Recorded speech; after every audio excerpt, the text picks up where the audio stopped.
Sir look centre ये थांब रहे हो सर लुक ले सर लुक साहेब जरा इकडे ये थोड़ा पीछे चलो ना अरे पीछे पार्टी है एक्सक्यूज मी अशोक सर इकडे सर इकडे इकडे इकडे इकडे centre centre centre one step पुढे येणार काय प्लीज सर सर कल वो सिर्फ सर द्या द्या त्यांना फोन द्या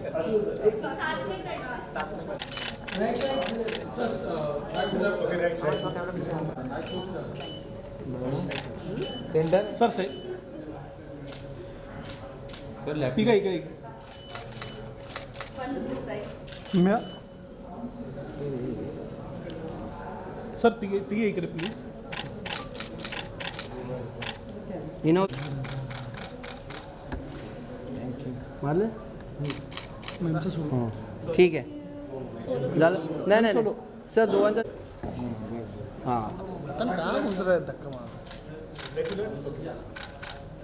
सर सेंटर सेंटर आता सेंटरला थांबा सर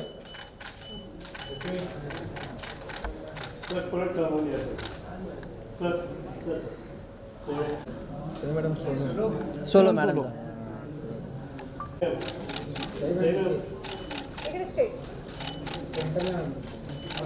मॅम इथे मॅडम की समोर समोर एकदम समोर तुमच्या मॅम इथे सेंटरला सई इकडे सई समोर सही मॅम इथे centre ma'am ma'am ma'am ma'am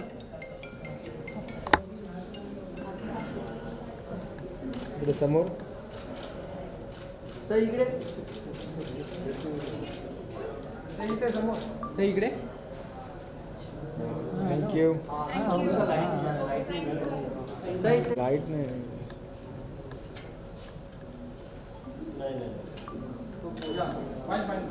या साईड या साईड या इकडे अजून या पुढे या वन स्टेप पुढे या अजून वाह perfect on your right ma'am you can use Hindi as a Marathi tone मतलब आप हिंदी बोलते हैं मराठी टोन की तरह No, no. हाँ. Yes. चलो ready ready rolling Ready? Ready? हाँ Ready? So hi everyone, welcome to our channel and many congratulations for the series. Sir, firstly आपसे जानना चाहेंगे ये मूवी जो आपने बनाई है वो भी सुपरस्टार्स के साथ web series yes yes yes ready movement रुक दे वहाँ पे संदेश just close the door and close the door so there's no movement Hindi में भी सोच रही वेब सीरीज है 4 Yes, अक्टूबर को yes. रिलीज हो रही है सोनी लिव पे और ये हिंदी में भी डब हो चुकी है ओके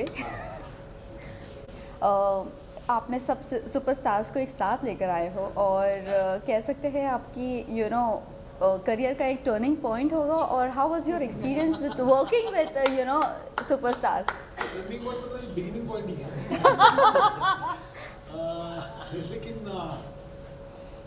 मतलब ये इस सीरीज में ये लोग हैं ना कि इस सुपरस्टार्स है इसकी वजह से ये अच्छे एक्टर्स है इसकी वजह से तो हर कैरेक्टर के लिए मतलब सही के कैरेक्टर के लिए सही वाज वेरी एप्ट सभी और मुझे पता है कि वो एक्टर उसके अंदर पोटेंशियल क्या है आशु सर के साथ मैंने पहले काम कर चुका हूँ उनका वेंटिलेटर के वक्त में एसोसिएट डायरेक्टर था और फिर Makarand and Sonali I have seen them उनका बहुत सारे प्रोजेक्ट्स मैंने देखे हैं तो उसके बाद मुझे लगा कि ये जो पर्टिकुलर रोल्स हैं उनके लिए ये ही आर्टिस्ट करेक्ट रहेंगे ना कि सुपरस्टार्स ओके वेल सही मैम आपसे जानना चाहेंगे कितना चैलेंजिंग आपका किरदार है और हम देख रहे हैं अभी भी आपके टैटूज़ है और बहुत सारे आपने टैटूज़ भी बनाए थे आपके किरदार के लिए थोड़ा सा वो जानना चाहेंगे आपके किरदार के बारे में किरदार बहुत चैलेंजिंग था something that I have not done before look wise भी बॉडी लैंग्वेज हो या उसकी भाषा हो सब अलग था ये तो बस एक्सटर्नल ब्यूटिफिकेशन है। असली ब्यूटी तो आपको 4 अक्टूबर से देखने मिलेगी, क्योंकि बहुत लेयर्ड परफॉर्मेंस है। क्योंकि ये वेब सीरीज़ घूमती है ह्यूमन नेचर के कॉम्प्लेक्सिटीज़ के अराउंड, तो उतने ही सबके कैरेक्टर्स लेयर्ड है, मेरा भी लेयर्ड है। And I can't wait for you all to watch from 4 October. Binge watch करना प्लीज़। या श्योर सर, आपसे जानना चाहेंगे, एक ऑफिसर का किरदार निभा रहे हो। ऑल्सो यू नो आपने पहले भी मूवीज़ बहुत सारी डायरेक्ट की है, तो इस मूवी में आपने आशीष सर को कितना हेल्प किया? ये series, sorry I am so sorry. So series में कितना आपने आशीष सर को हेल्प किया? ऑल्सो यू नो इस किरदार में आपके लिए क्या चैलेंजिंग पार्ट था? सबसे अहम बात यह कि पुलिस फोर्स पे जब भी कुछ शो या कुछ फिल्म बनती है तो मेरे लिए वो ख़ास हमेशा एक उसकी ख़ास जगह है जी। क्योंकि मेरे पिताजी भी पुलिस अफसर थे, तो मैंने वो ज़िंदगी देखी है। मैंने किस तरह से उन्होंने 24-24 घंटे काम किया है, ड्यूटीज़ होती थी, तो पता है कि उनका कितना सैक्रिफाइसेस रहे। तो पुलिस फोर्स के सैक्रिफाइसेस जो हमारे प्रोटेक्शन के लिए वो जितना करते हैं, वो जितना भी हम उसको सराहें उतना हमेशा कम लगता है मुझे। तो जब एक पुलिस अफसर का रोल मुझे ऑफ़र हुआ, और वो भी ऐसा पुलिस अफसर जिसके बारे में जिनका नाम मैंने सुना था लेकिन उनका कार्य मुझे पता नहीं था, और जब मैंने ये सुना कि रमाकांत कुलकर्णी जी ने इतने सारी केसेस सब सॉल्व किए, उनका 100% सक्सेस रेशियो था, और उस वक्त वो शर्लॉक होम्स ऑफ इंडिया इस किताब से जाने जाते थे। तो मुझे जब पता चला कि मैं महाराष्ट्र में रहते हुए, मुंबई में रहते हुए मुझे इनके बारे में पता नहीं है, तो अगर ये मुझे मौका मिला है कि ये मैं रोल प्ले करूँ, तो पहले तो मैं भाग्यशाली हूँ कि ये रोल मुझे ऑफ़र हो रहा है, और अगर मैं इसे ये करता हूँ और ये अगर लोगों तक पहुँचता है तो बहुत ज़रूरी बात है, ताकि सिर्फ महाराष्ट्र ही नहीं, देश भर सारे लोग रमाकांत कुलकर्णी जैसे अफसर को सराहें, उनके बारे में जितनी जानकारी हासिल उन लोगों को वो अच्छा है। आशुतोष जी, मतलब आपने करियर की शुरुआत एज एन एक्टर की थी, डायरेक्शन में गए, वापस से एक्टिंग, ये जो सर्कल आप कंप्लीट करें, तो how you feel about it? I feel very happy, simply because direction शुरू करने के बाद मैंने सोचा नहीं था कि मैं एक्टिंग के पास वापस जाऊंगा, क्योंकि एक प्रथा है कि जो डायरेक्टर बन जाता है उसको दूसरे directors as an actor cast नहीं करते। वो एक नॉर्म था उस टाइम में, अब वो बदल रहा है।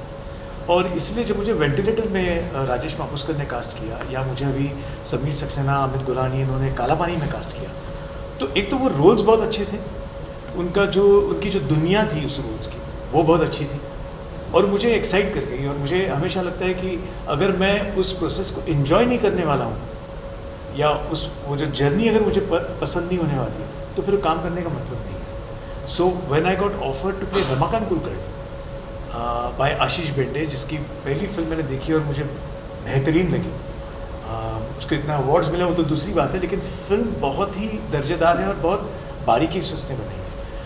और वेंटिलेटर में मैंने उसके साथ काम किया है because he was associate director at that time. तो मुझे लगा कि एक ट्यूनिंग जो हमारी हो चुकी है, वो शायद इस फिल्म में उसका फ़ायदा होगा। मैं निश्चिंत रहूँगा कि I am being directed by Ashish. तो I naturally said yes because there were too many tick boxes that were going towards a yes.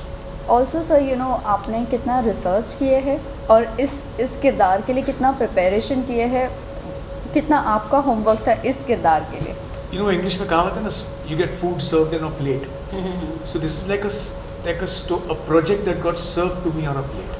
Because इसकी बुक रमाकांत जी ने खुद लिखी थी, डिटेल्ड अकाउंट है वो, Footprints on the Sands of Crime, जिसके ऊपर गिरीश जोशी जी ने उसका पूरा स्क्रीन प्ले लिखे, 8 एपिसोड। तो उन्होंने 2-2 साल, 2.5 साल उस पर काम किया है, उस पर मेहनत की है, और सारी डिटेल्स उन्होंने रिसर्च कर दिया था। अब वो ऐसा है कि जब हम एक शॉप में जाते हैं, दुकान में जाते हैं, और हम वहाँ पे जैकेट खरीदते हैं और जैकेट पहन लेते हैं, तो उसी तरह मेरे लिए सिर्फ ये रमाकांत कुलकर्णी का रेडीमेड इन्होंने जैकेट बना दिया था, वो मुझे पहनना था। इस केस में जैकेट नहीं कहूँगा, इस केस में यूनिफॉर्म।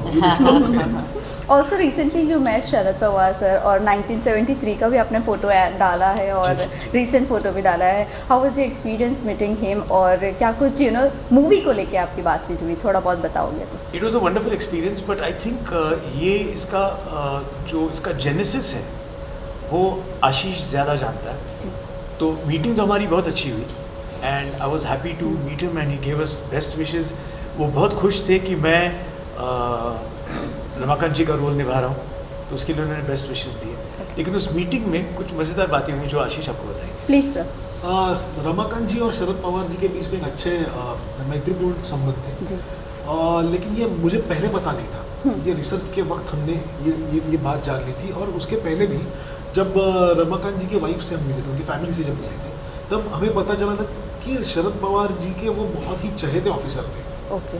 और उन्होंने ही 72 में ये मानवत का केस सुलझाने के लिए उनको वहाँ पे भेजा था, मानवत।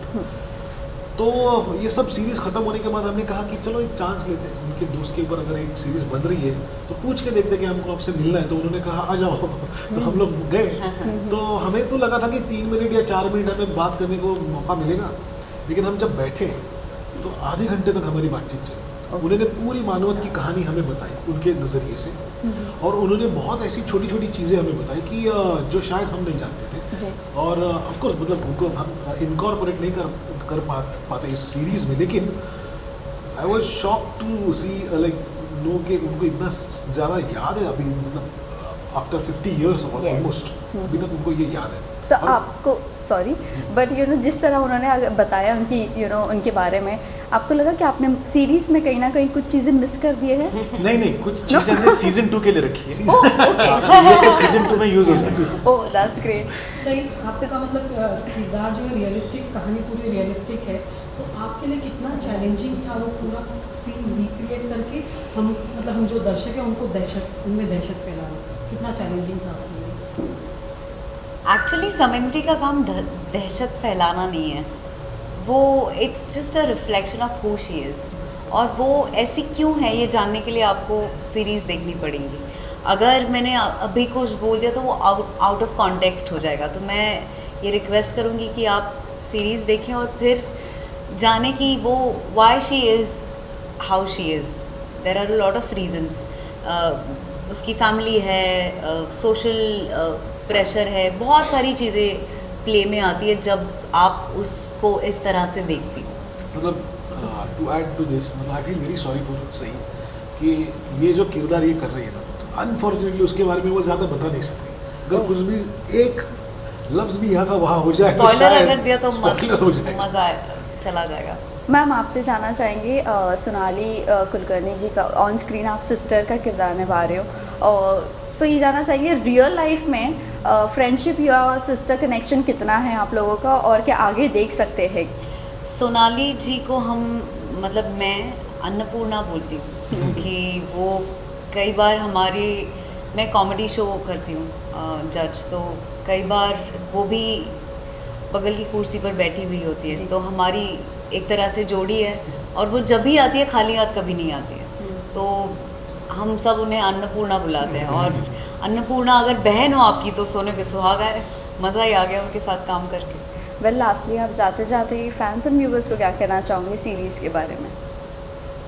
ये बहुत दिल से बनाई हुई एक सीरीज़ है, इसमें बहुत अच्छा मैसेज हम देने की कोशिश करें, लेकिन एट द सेम टाइम ये बिंज वर्दी है। एक मराठी लैंग्वेज में इस तरीके का कंटेंट अभी तक आया नहीं है, और इसे सिर्फ मराठी मत समझिए, मेरे हिसाब से ये नेशनल लेवल में कम्पीट कर सकती है। नेशनल लेवल के लिए बनी हुई सीरीज़ है, उसको हमने अलग अलग भाषाओं में जैसे कि हिंदी, तमिल, मलयालम और बंगाली में भी डब किया है, तो इन सभी लैंग्वेजेस में अवेलेबल होने वाले 4 अक्टूबर से, तो प्लीज़ इसे देखिए और इन लोगों के काम के लिए देखिए। आशीष, आप मतलब आशुतोष जाने माने निर्देशक है, इंटरनेशनल लेवल तक पहुँचे हैं, किस तरह से आपने उनको निर्देशित करते हुए कितने चैलेंजिंग रहा आपको, क्योंकि उनके खुद के बहुत इनोवेटिव आइडियाज़ है, हालांकि काफ़ी साल से हम देख रहे हैं, बहुत ही टैलेंटेड डायरेक्टर है, तो कितना चैलेंजिंग रहा आपको उनके साथ में काम करना, उनको निर्देशित करना? चैलेंजिंग मतलब एक तो वो उनके अंदर जो एक डायरेक्टर है उनको वो घर पे छोड़ के आता है जब ही इज़ एक्टिंग, और इसकी वजह से, और ही ओबेज लाइक जो भी मैं उनको बता रहा हूँ, अगर उनको कुछ एक आध चीज़ अगर ऐसे लगे कि ये थोड़ा अलग हो सकता है तो वो मैं बहुत मॉडेस्टली बता देंगे। अगर वो मुझे पसंद आ गई तो मैं उसको रखूँगा, और अगर उसके बारे में मेरा कुछ अगर काउंटर आर्ग्यूमेंट होगा कि नहीं सर मुझे लगता है ऐसा है, तो ये sir okay let's go back. तो मतलब ये चैलेंजिंग नहीं था, लेकिन एक चीज़ बताता हूँ कि जब शूट होता है तो ये आते थे, मॉनिटर पे देखते थे, और शॉट होने के बाद अगर कुछ शॉट्स में ऐसा हुआ है तो उन्होंने देखा और कहा सुपर, बट वो super is enough for me. Lastly sir और मैम आप क्या कहना चाहोगे फैंस एंड व्यूअर्स को? 4th October, mark your calendars now. Ashutosh जी, मैं तो हमारे जितने हिंदी भाषी ऑडियंसेस हैं जो ये शो देखेंगे, मैं उनसे ये कहूँगा कि प्लीज़ ये शो देखें, बिकॉज़ ये अगर आप वो देखते हैं और अगर ये शो नेशनल होता है तो मराठी जो भाषा है, मराठी लिटरेचर जो इतना रिच है, एंड मराठी लिटरेचर में इतना सारा साहित्य पड़ा हुआ है जिसके बेसिस पे वेब सीरीज़ बन सकती है। तो ये पहली एक वेब सीरीज ऐसी होगी, Manvat murders, which is going to start this trend. तो अगर आप देखते हैं और आपको पसंद आती है तो it will help Marathi web series to begin again in a big new way. Ashutosh ji, आपकी फिल्म लगान ऑस्कर में जा चुकी है और आपको काफ़ी एक्सपीरियंस है, अभी लापता लेडीज़ भी जा रही, तो क्या कहेंगे इस बारे में? एक्चुअली ये सवाल इस मानवत मर्डर्स के बाहर का है। हाँ, फिर भी एक आपका रिएक्शन जानना चाहिए, इनकी फिक्र रहेगी नहीं, साइंड कमेंट्स है। Thank you so much, thank you and all the very best. Thank you. म्हणजे काय होईल ना